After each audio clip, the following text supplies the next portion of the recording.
Hey there, Sharon Horne-Ellstrom here. Let's talk about 9 ways to save time for supersizing and growing your business.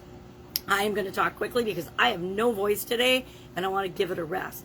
But what does save time mean? Save time is one of those idioms that's probably been around since we started measuring time.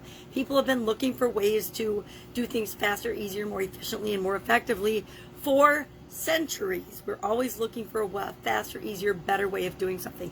Thus, reinventing the wheel. We reinvent the wheel. We make better wheels. We make better everything in order to primarily make life easier, simpler, or to save time, save money, increase pleasure, avoid pain. The main drivers of human behavior.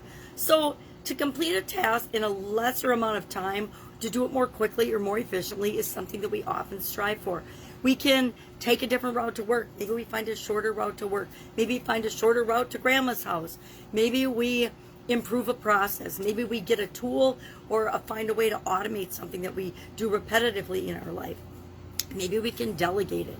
So what are 9 things that we can do to save time and energy, maybe even some money, in order to grow and build and supersize our business? Number 1, have a strategic plan. Make a plan. Have an overarching plan of where you want to go. Have that vision in mind so that everybody can get on board and everybody can be looking for ways to more efficiently, effectively achieve that goal, dream, and vision for your business.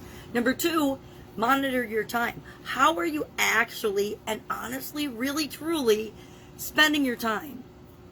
Are you finding, and it's really easy to do, spend a week or so just kind of jotting down what you're doing every 15 to 30 minutes throughout your day. You will very easily and quickly see the gaps and the spots, the place that you're wasting time, the places that you can combine tasks and do things more efficiently and effectively.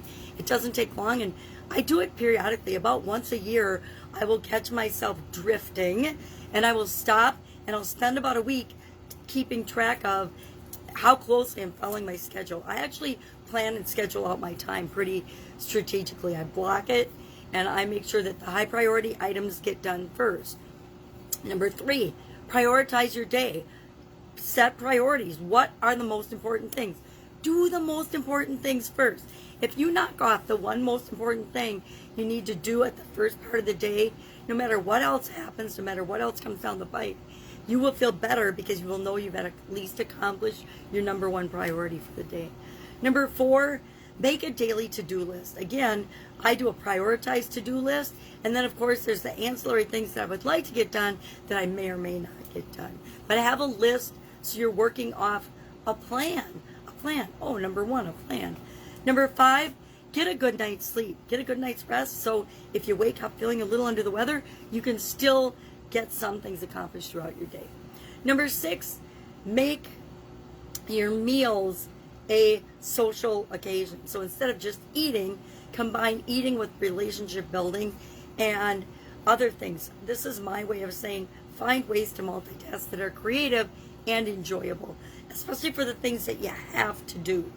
Number 7, choose your companions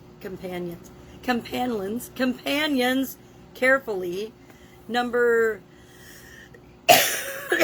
8, block your time. Time your phone calls, time your different activities so that you're not going to and from different activities all the time.